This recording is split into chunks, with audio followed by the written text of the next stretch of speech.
안녕하세요. 서울경제신문에서 2026년 3월 21일 주식 투자자에게 필요한 4가지 기사를 준비했습니다. 오늘 기사들 하나같이 심상치 않네요. 중동 전쟁 여파가 에너지 시장까지 직격했습니다. 맞아요.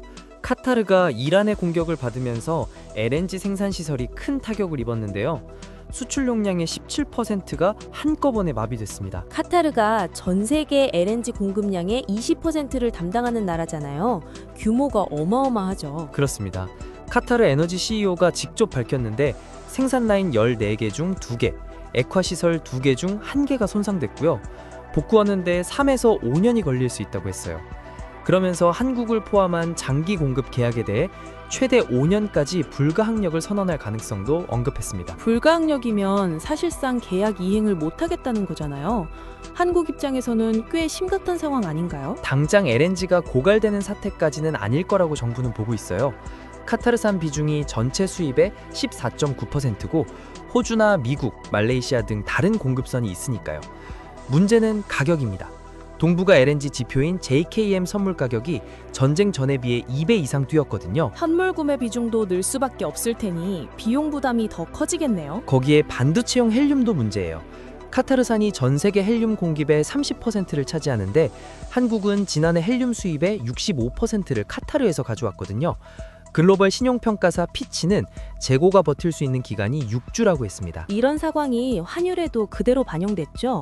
오늘 환율 마감이 또 심상치 않았어요. 원달러 환율이 1,500.6원으로 마감하면서 이틀 연속 1,500원대를 기록했습니다.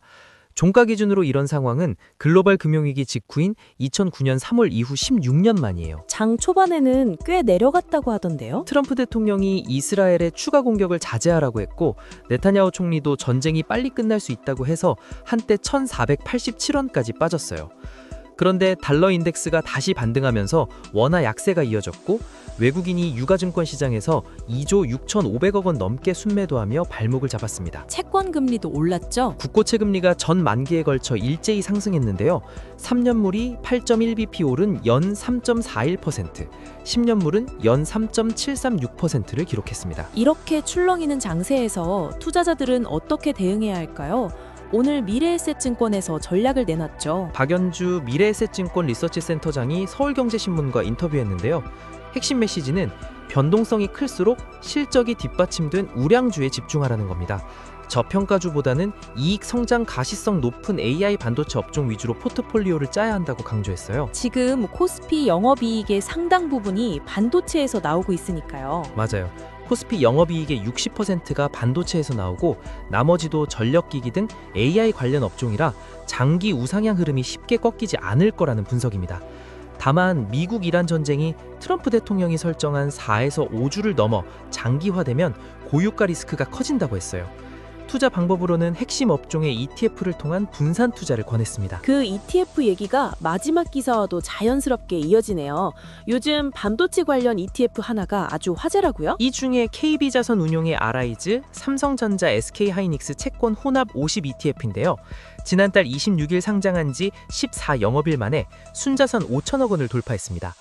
국내 채권 혼합형 ETF 중 최단 기록이에요. 이름에서 구조가 바로 보이네요. 삼성전자, SK하이닉스를 각각 25%씩 담고 나머지 50%는 채권으로 채우는 방식이죠. 그렇습니다.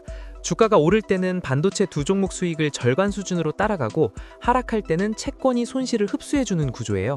실제로 상장 이후 코스피가 6% 빠지는 동안 이 ETF는 1%대 하락에 그쳤습니다. 퇴직연금 계좌에도 담을 수 있다고 하던데요. 주식 비중이 50% 이하인 채권 혼합형 ETF라 안전자산으로 분류돼서 퇴직연금 계좌에 100% 편입이 가능합니다. 총 보수도 0.01%로 극단적으로 낮아요.